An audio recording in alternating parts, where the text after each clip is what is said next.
गुरुर्ब्रह्मा स्वयं साक्षात् सेव्यो वन्द्यो मुमुक्षुभिः नोद्वेजनीय एवायम् तत्त्वज्ञेन विवेकिना।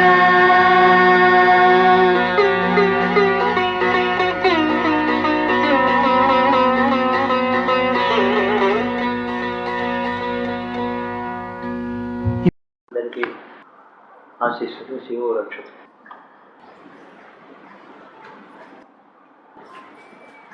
మనంతను కోరుకోదగింది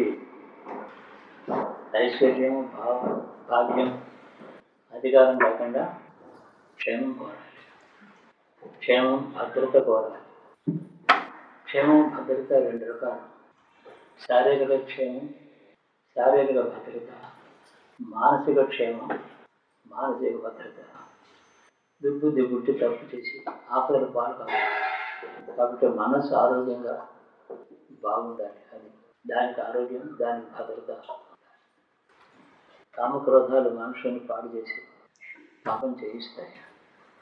అది మానసికమైన రోగం. అది మనసుకు అట్లాంటి రోగం, కామక్రోధాలు రావడం, ఇంకోటి అసూయ రావడం, ఎవరినో చంపాలనుకోవడం, ఇట్లాంటి బుద్ధి నాడు పుట్టకో ఉండాలి.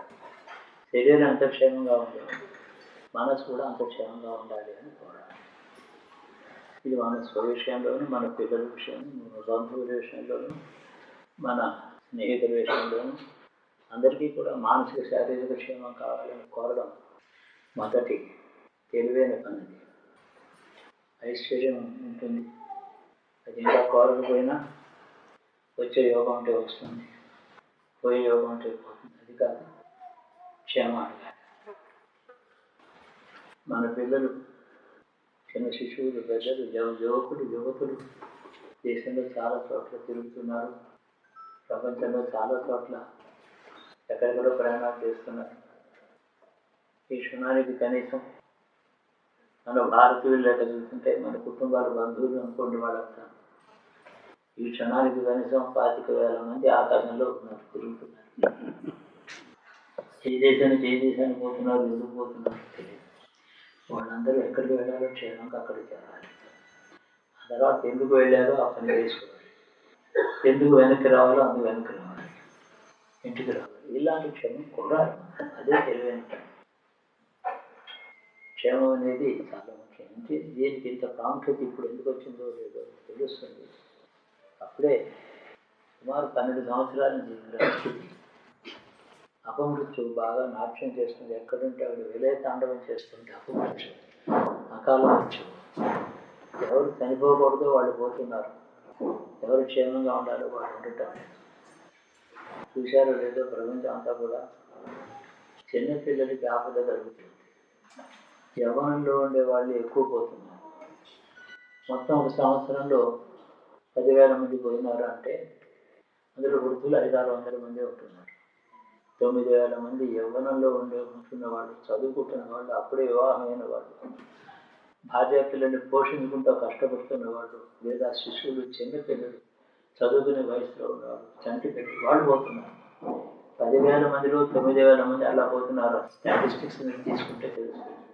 ఎక్స్పెరిమెంట్గా ఎక్కడైనా ఒకరోజు తీసుకుంటే. కాబట్టి యవ్వనంలో భవిష్యత్తు ఎంతో ఉండి ఆయుర్దాయం చాలా ఉండవలసిన వాళ్ళు పోతున్నారు. అపమృత్యు అనే మాట ఏమిటంటే ఆయుర్దాయం ఉండగా కూడా పోవడం. దానికి అపమృత్యు అని పేరు. అంటే 10,000 మంది ఒక ప్రమాదాలు చచ్చిపోయినారంటే వాళ్ళందరికీ ఆయుర్దాయం అయిపోయింది కాదు.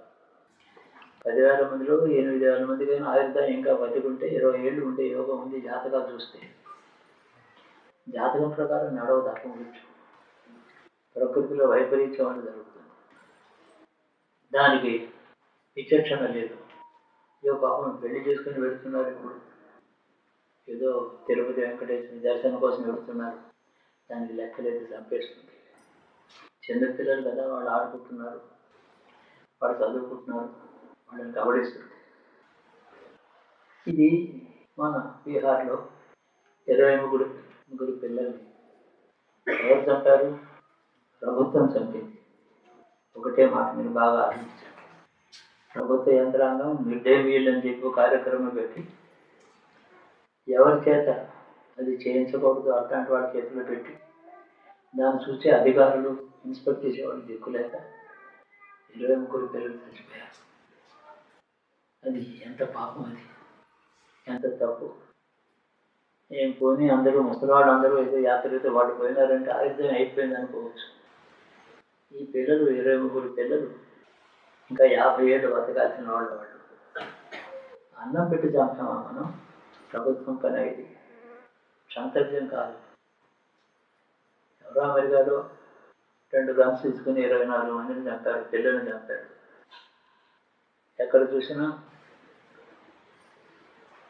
చెరువులో ఈతలు వెళ్ళి ఈడుకుంటూ 4 మునిగిపోయారు. రోజు మీరు చూసేటట్లయితే అపమృత్యు యవ్వనంలో ఉండేవాళ్ళని, శిశువుని, చిన్నవాళ్ళని చంపుతుంది. దానికి కారణం ఎవరు అవని వేరే విషయాలు. అపమృత్యు మాత్రం చేస్తున్న పని. ఎందుకు జరుగుతుంది ఇది? ఏదో మనకు అదృశ్యంగా కనపడకుండా ప్రకృతిలో ఒక కార్యక్రమం, ఒక ప్రోగ్రాం ఉంది. పాపులేషన్ ఏమో 123 కోట్లు అయింది అంటే 30 కోట్ల నుంచి 4 గంటలు పెరిగింది. కాబట్టి పాపులేషన్ అనేది తగ్గవలసిన అవసరం ఉంది. ఆ కార్యక్రమం ఎవరిని చంపితే భవిష్యత్తులో పాపులేషన్ ఉండదు. యవ్వనంలో ఉండేవాళ్ళని చంపితే భవిష్యత్తులో పాపులేషన్ ఉండదు. శిశువుని చంపితే భవిష్యత్తులో పాపులేషన్ ఉండదు. ముసలాళ్ళు ఎలాగ పోతారు? ఇప్పుడు ఉన్నవాళ్ళు ఉంటావా? రేపో లేడు. చూస్తుండగా ఒక 12 సంవత్సరాలు కానీ 2032 నాటికి పాపులేషన్ తగ్గిపోతుంది. అది సూచన. ఇది ప్రకృతి కార్యక్రమం. ఇది కాక విపరీతంగా ప్రకృతి వైపరీత్యాల్లో ఒక్క దెబ్బని 10,000 మంది చచ్చిపోయారు. భూకంపంలో 10,000 మంది పోతున్నారు. సముద్రంలో వెళ్ళి చచ్చిపోతున్నారు.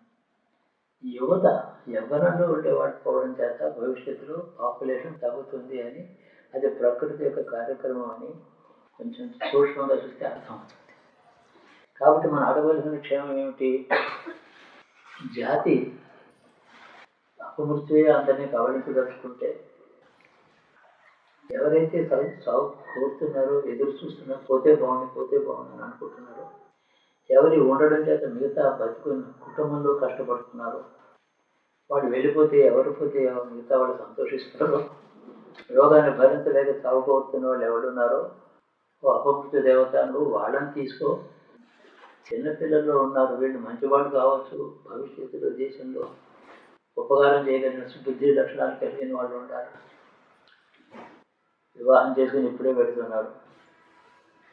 నేను ఎన్నో మాటలు చూశాను. గత 3 ఏళ్లలో ఒక లెక్క పెట్టాను.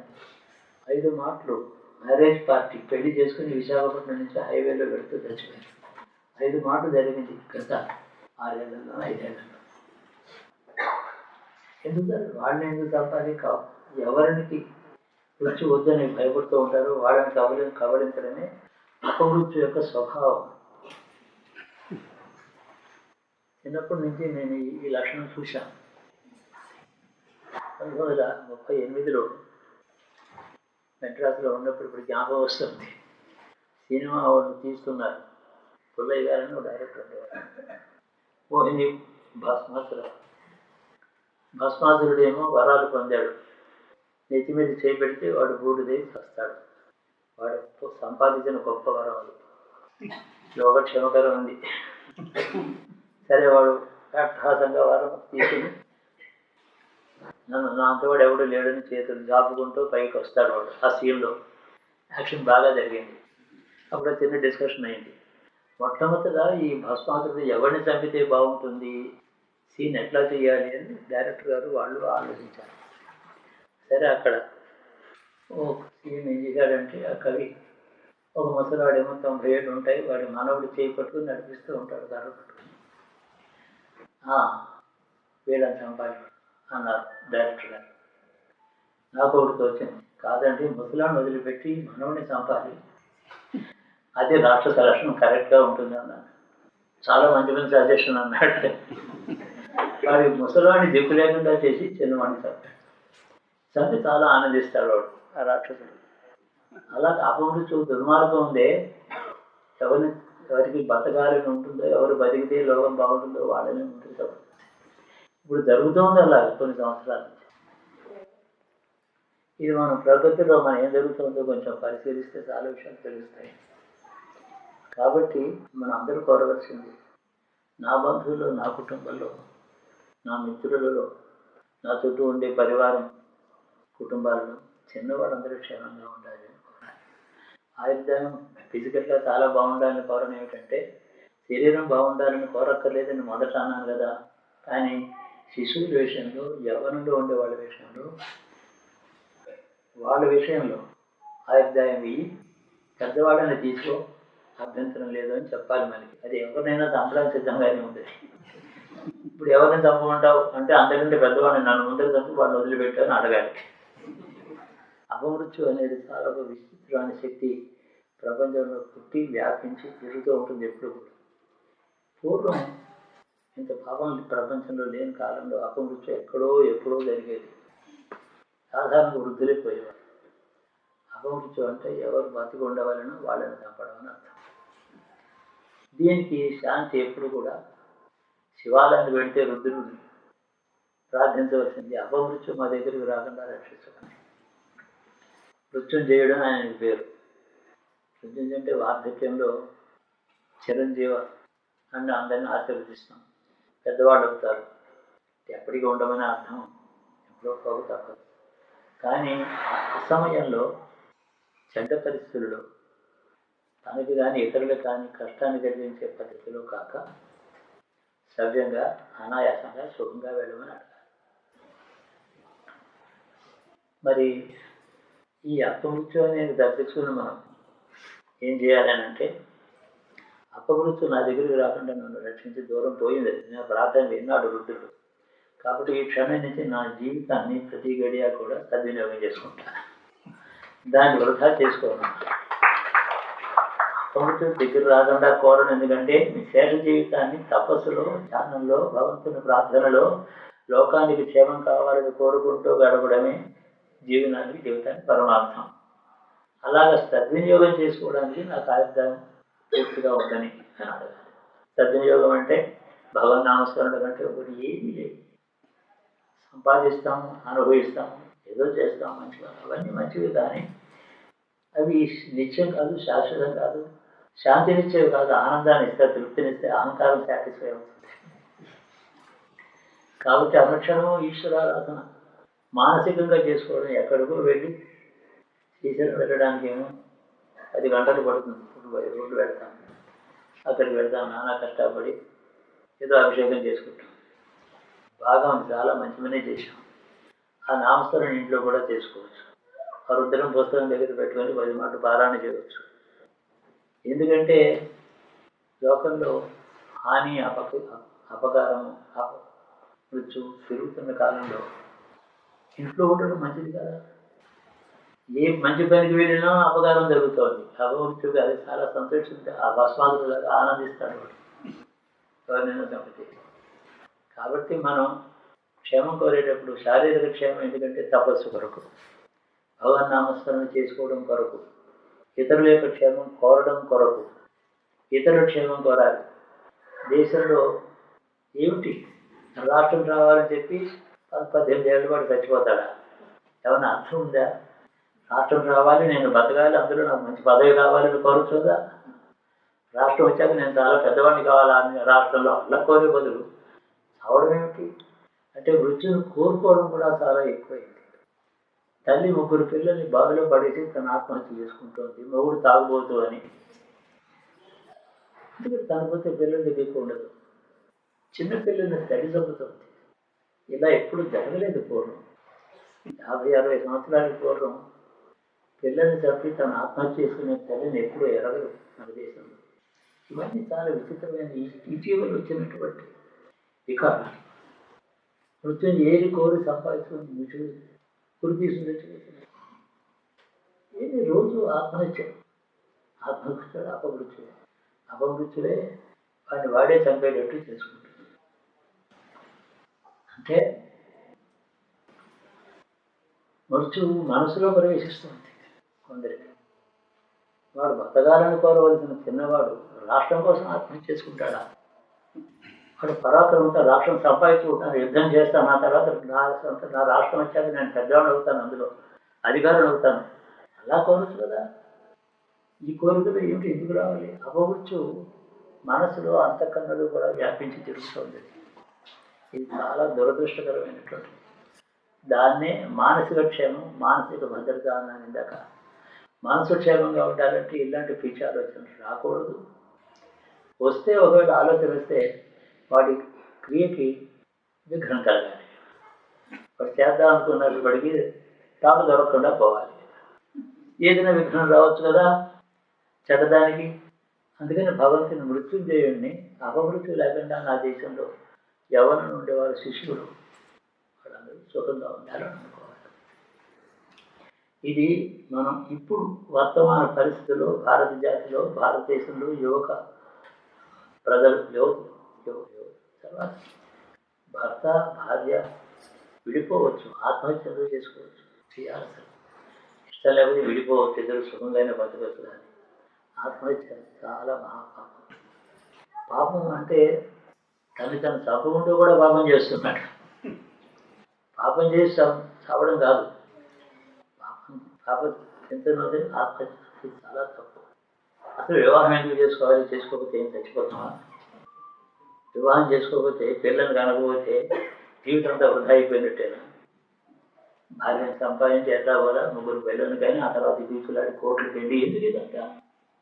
ఏ వివాహం లేకపోతే ఎందుకు చెప్తున్నానంటే శుభాన్ని కోరి ఎవడైతే శుభాన్ని కోరి ఏ ప్రయత్నం చేస్తున్నాడో వాడిని అపమృత్యు తినడానికి ప్రయత్నం చేస్తూ ఉంటుంది. సుఖం కోరేవాడిని ఎక్కువ బాధ పెడుతుంది అపమృత్యు. ఇప్పుడు మనం చూస్తున్నాడు వివాహం చేసి పార్టీ చచ్చిపోవడం అంటే వాళ్ళు సుఖం కోసం సుఖపడదామని పెడుతున్నారు. నేనంటాను పాపులేషన్ తగ్గడానికి పనికొస్తుంది వివాహం చేసుకోకుండా ఉంటే, దేశానికి సేవ చేయొచ్చు. దానివల్ల మంచిగా నరకానికి పోడు వివాహం కాకపోతే. సుఖంగా మంచి పని చేసి పుణ్యం సంపాదించవచ్చు, తపస్సు చేసుకోవచ్చు, మంచి పనే చేయవచ్చు. కాబట్టి నెగిటివ్ థింకింగ్, ఆత్మహత్య దృష్టి, అపమృత్యు ఎవరి మీద దృష్టి పెట్టుకుని తిరుగుతుందో అది నేను నాకు కనపడింది చెప్తున్నా. సుఖం కోరేవాడిని, చిరకాలం ఆయుర్దాయం ఉండవలసిన వాడిని చంపుతుంది. వృద్ధుడు పోతే బాగుండు అనుకుంటాడు, వాడికి రాదు. హాస్పిటల్లో చేస్తాడు, 6 రోజులు ₹1,00,000 బిల్లే మళ్ళీ క్షేమంగా ఇంటికి వస్తాడు. 90 ఏళ్ళ వయసు. వాడికి దుఃఖంగానే ఉంటుంది. కొడుకులు సావనిస్తారా? చూస్తూ చికిత్స బాగు చేయాలని ప్రయత్నం చేస్తాడు. వాడిని చూసి వదిలిపెడుతుంది మృత్యు. వాడు పోతే అపమృత్యు కాదు, మృత్యు సహజం, అక్కడ స్పేర్ చేస్తుంది వాడిని. లోకంలో అంతా కూడా అపసవ్యంగా జరుగుతుంది. దాన్నే కరి ప్రభావం అనేది మీరు ఏమన్నారండి? ఈ వాపులను కరగడానికి ఎవరు సుఖపడటం లేదు. ప్రజల ద్రవ్యం అంతా అపహరించి సుఖపడదామని అనుకుంటాడు. వాడికి ఆయుర్దాయం ఇస్తుంది, అభివృద్ధి వాడిని ముట్టుకోడు. ఇంకా చేయవలసిన పాపాలు చాలా ఉన్నాయి, ఆరోగ్యంగా ఉండదు. అప్పుడేమైంది నీ కార్యక్రమం? ఇంకా 25 ఏళ్ళు ఉండు, చాలా ఆపర్చునిటీ నేను ఇస్తాను నీకు. ఎవరు నిన్ను ముట్టుకోరు, నీ మీద కేసులు కూడా ఎవరు రారు. ఎవరికి కనపడకుండా చాలా కార్యక్రమం నెరవేర్చు, సుఖంగా నీకు రోగం రాదు, నీకు ఏమి నష్టం లేదు, ఎవరికి దొరకదు, ఉండమంటుంది. అపమృత్యు స్వభావం. అపమృత్యు ఎవరికి జరిగితే వాడు పాపం చేయకుండా ఉంటాడో, లోకానికి మంచిదో వాడు ముట్టుకోదు. అన్నీ అపసవ్యమే. ఏది సవ్యమైందో అది జరగదు. మృత్యు విషయంలో అన్నమాట ఇది. మృత్యు ఎప్పుడైనా రావాల్సిందే కదా, సవ్యంగా రావచ్చు కదా, వార్ధక్యంలో రావచ్చు. పాపం చేయబోతున్నాడు, వాడికి రావచ్చు, రాదు. కాబట్టి ఏదో వాపి చిరాయుగని ఇట్లాంటి మాటలు మాట్లాడుతూ ఉంటాం. మనం అపమృత్యుని మనం కూడా షష్ఠిపూర్తి ఇట్లాంటివన్నీ ఏదో చేసుకున్నప్పుడు అపమృత్యు దేవత ఆవాహనిస్తే అపజామ పూజామి, మృత్యుంజయుడిని ఆవాహన చేస్తాను, అపమృత్యు దేవతను ఆవాహన చేస్తారు, దానికి పూజ చేస్తారు. అది నన్ను చూడొద్దని చెప్పడానికి, నా వైపు నువ్వు చూడొద్దని చెప్పడానికి అపమృత్యుని కూడా ఆవాహన చేసి పూజ చేస్తుంది. దానికి వేరే మంత్రాలు ఉన్నాయి. మన జాతిలో చాలా అత్యద్భుతమైనటువంటి విజ్ఞానం ఉంది మనకి. రామమూర్తి దేవతను కూడా అది దేవతే అన్నారు, కానీ అది దేవతే అంటే పూజ చేసే దేవత, చేయకపోతే రాక్షసు బాధ పెడుతున్న లోకంలో. ఎప్పుడు కూడా ఆయుర్దాయం కోరండి, సద్వినియోగం చేసుకుంటాం. దుర్వినియోగం కోసమే, భోగభాగ్యాల కోసం ఓ మాట ఎక్కడికైనా వెళ్ళి సుఖంగా 2 సంవత్సరాలు సింగపూర్ వెళ్ళి ఆనందిద్దామని దాన్ని అందుకోసం అడగదు. లోకంలో మన 10 మంది కోసం సేవ చేయడానికి, నామస్మరణ చేసుకోవడానికి, అందుకోసం అయోధ్య అడిగాను నేను చెప్పి. దానికి కూడా ఎవరికి తనకి తాను పనికొస్తాడో వాడిని అనుగ్రహిస్తాడు ఈశ్వరుడు. తనకి తాను పనికి రావాలంటే లోకానికి ఎవరు క్షేమాన్ని ఇవ్వాలి. నాకు నేనే ఉపకారం చేసుకుని నేను క్షేమంగా ఉండి మిమ్మల్ని బాధించకుండా ఆరోగ్యంగా ఉంటే నేను మీకు ఉపకారం చేశాను. లేకపోతే నాకు అనారోగ్యం వచ్చి మీ 10 మంది చేతి జాగ్రత్త మీ అందరికీ అపకారమే జరిగింది. ఎందుకని అలా కోరకూడదు. అయోధ్య ఎందుకంటే ఇతరుని బాధించకుండా ఉండడానికి, సద్వినియోగం నామస్మరణ చేసుకోవడానికి. ఇదే దీన్ని వివేకం అంటాం. అందరికీ తెలిసిన మాటలే మరొక మాట చెప్తున్నాను. అపమృత్యు అనేది ఒకటి ఉంది, అందులోకి రావద్దది. పిల్లలని, యువకుల్ని, భవిష్యత్తు ఇంకా ఎంతో ఉన్నవాడని వాడిని వదిలిపెట్టి కోరుకుంటున్న వాడు ఉన్నారు. అంటే హిందూ కుష్ అనే ఒక పర్వతం శ్రేణి ఉంది అక్కడ. కుష్ అంటే ఖుషి కాదండి, అక్కడ చావడం అర్థం. కుష్ అంటే హత్య చేయడం, ఖుషి అంటే తన ఆత్మహత్య చేసుకోవడం అర్థం. అక్కడ కొన్ని లక్షల మంది హిందువుల్ని, భారతీయుల్ని ముస్లిమ్స్ అంటారు. అలెగ్జాండర్ తర్వాత కూడా అలాంటి వాళ్ళని చాలా సామూహిక హత్యలు జరిగిన చోటు కాబట్టి హిందువుల్ని హత్య చేశారు కాబట్టి హిందూ కుష్ అని దాని పేరు. అది ఇప్పుడు కూడా ఆ ప్రాంతంలో వెళుతున్న వాడికి మృత్యు కనపడుతుంది. ఒక 1964-65 సంవత్సరాల్లో అక్కడికి వెళ్ళి అంతా తిరిగి వచ్చాడు. అక్కడ దాకా వెళ్ళి గుర్రం తీసుకుని ఆ పర్వత శ్రేణి లోపలికి వెళ్ళి అంతా చూపించాడు. అక్కడ రాత్రి ఉన్నాడు. లక్షల మంది హాహాకారాలు చేస్తూ సంపగండి సంపగండి అని అరుస్తున్నట్టు వాడికి వినిపించింది. వాడి అలా అంటే ఇప్పటిదాకా కోరిక సంగబడిన వాడి జీవులు అక్కడ ఉన్నాయి. కాబట్టి ఎప్పుడు కూడా హత్య మహాపాతకం, ఆత్మహత్య మహాపాతకం.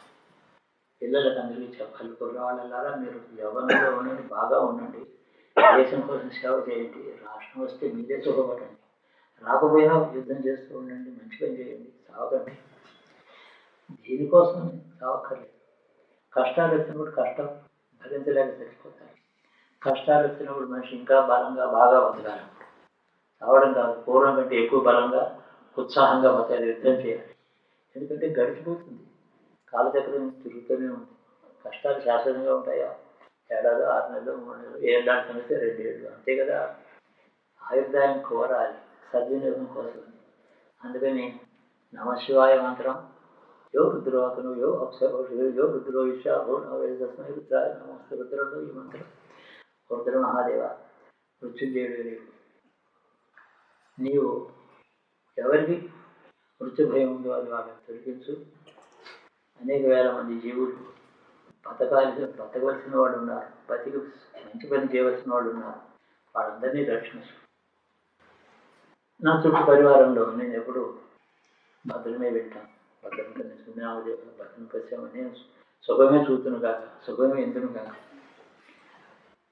అంటే దేవహితం మీద ఆయువు, నా ఆయుర్దాయం ఎంత ఉందో అంతా కూడా దేవతలు సంతోషించేటట్టుగా జీవిస్తాను నేను. అది సంకల్పం చేయాలి. దేవతలు దేని చూసి సంతోషిస్తాడు? ధర్మంలో ఉంటే సంతోషిస్తాడు. వాళ్ళకి నైవేద్యాలు వాళ్ళ సంతోషం కాదు, మనం ధర్మంలో ఉంటే సంతోషిస్తారు. పుణ్యం అంటాం, ప్రసాదం అంటాం. నైవేద్యం పెట్టి మనం తింటాం, సంతోషం. మన ఇంట్లో నైవేద్యం పెట్టి మనం తింటాం, మంచిదే, బాగానే ఉంది. 1000 మంది పేదవాడికి అన్నం పెట్టిన తర్వాత మన ఇంట్లో మనం ఆహారం మనం తింటే అది ప్రసాదం అవుతుంది. అంతే, 1000 మందిని సంతోషపెట్టాం. నైవేద్యం పెట్టకపోయినా 1000 మందికి పెట్టినారు, అది నైవేద్యం ఇదే లెక్క. అప్పుడు మనం తింటే మనకు ప్రసాదం. ఈ విధంగా సత్కార్యం చేస్తూ ఏదో విధంగా మనం మంచి పని చేస్తూ జీవితాన్ని గడి కూడా సన్మార్గంలో, ధార్మిక జీవనంలో, త్యాగంలో, దానంలో ఎంతో ఉపకారం పరోపకారం చేస్తూ అందరూ క్షేమంగా ఉండాలని కోరితే దాన్ని దివ్య జీవనం అంటారు. డివైన్ లైఫ్ అంటే అది. డివైన్ లైఫ్ అని పేరు పెట్టుకున్నారు, ఏదో సొసైటీ కూడా పెట్టుకున్నారు, డివైన్ లైఫ్ సొసైటీ. ఏదైనా వ్యక్తి ముఖ్యం. 10 మంది కలిస్తే సొసైటీ అంతా అందరూ ఒకలా ఉంటారని నమ్మకం ఏంటి అంటే బ్రహ్మజ్ఞాన అసోసియేషన్ రిజిస్టర్డ్ అని రాసుకుంటే అర్థం ఉంటారా? రిజిస్టర్ చేసుకుంటూ ఉంటారా? బ్రహ్మజ్ఞానం ఎందుకు ఉంటుంది? ఉండనే ఉండదు, అది వ్యక్తిగా ఉంటుంది. అది పాపం మనుషులు ఎప్పుడు కూడా ఎలా బతకాలి, ఎందుకు బతకాలో కోరుతూ ఉంటే ఈశ్వరు రుద్రుడిని ఆ విధంగా మనం చేసుకుంటూ ఉంటే ఎక్కడ చూస్తే అక్కడ శివలింగాలు మాత్రమే ఉంటాను. రుద్రుడు కానీ రాయే లేదు. कंकर कंकर से मैं पूछा शंकर कहाँ है? एक कंकर ने मुझे बोला मैं हूँ शंकर. ప్రతి రాయిని అడిగాట శంకరుడు ఎక్కడ ఉంటాడని. ఎవరు చెప్ప చిన్న రాయి మాట్లాడితే నేనే శంకరుడిని అని. సర్వాంతర్యామి ఈశ్వరుడు. ఆ విధంగా ఈశ్వరుని నిత్యం ఆరాధన చేసుకుంటే కష్టాలు వస్తే మాత్రం ఏమైంది? మనం ఉన్నాం కదా. కష్టాలు శాస్త్రంగా ఉంటాయి, రోజు మంచి రోజులు వస్తాయి. రోజు అమావాస్య ఉంటుంది, మా అమావాస్య అంటే 24 గంటలు కూడా ఉండదు, 18 గంటలు చంద్రుడు ముదిరిపోతూనే ఉంటాడు. కాబట్టి ఎప్పుడు నిరుత్సాహం పనికిరాదు. మనిషి పాజిటివ్ థింకింగ్ ఉండాలి. మంచి ఆత్మ బలంతో ఆత్మ స్థైర్యంతో జీవించాలి. జీవించిన జీవనాన్ని సద్వినియోగం చేసుకోవాలి. మొదటి సద్వినియోగం ఈశ్వరారాధన, రెండో సద్వినియోగం ప్రజలకి క్షేమం కోరడం, సాధన చేయడం. ఇంతకన్నా ఈ అప్పుడే మనం నిజమైన భారతీయులు. ఎక్కువ ఎవరు కూడా ఆత్మహత్య మాట నేను వినకూడదని సంకల్పం చేయాలి. ఈ ఆత్మహత్య చేసుకునే వాళ్ళు వృద్ధులు గారు, యువకులు. ఆత్మహత్య చేసుకునే వాళ్ళు ఎవ్వరూ కూడా 90 ఏళ్ళ వాడు ఎవరు లేడు అందులో. 19 ఏళ్ళ వాడు, 24 ఏళ్ళు, 30 ఏళ్ళ తల్లి. సో అపమృత్యు మనస్సులో కూడా ప్రవేశిస్తోంది. మనుషులు అలా చేయవద్దు, అలా జరగవద్దు అని మనం కోరగా మృత్యుం చేయండి. నమశివాయ నమశివాయ నమశివాయ, శివుడు రక్షకుడు, శివుడు రక్షకుడు. ఆ మృత్యుంజయుడు పరమేశ్వరుడు అందరినీ కూడా చల్లగా మనోబలంతో, మనోధైర్యంతో, ఉత్సాహంతో సద్వినియోగం చేసిన జీవితంతో అనుగ్రహించుకుంటారు.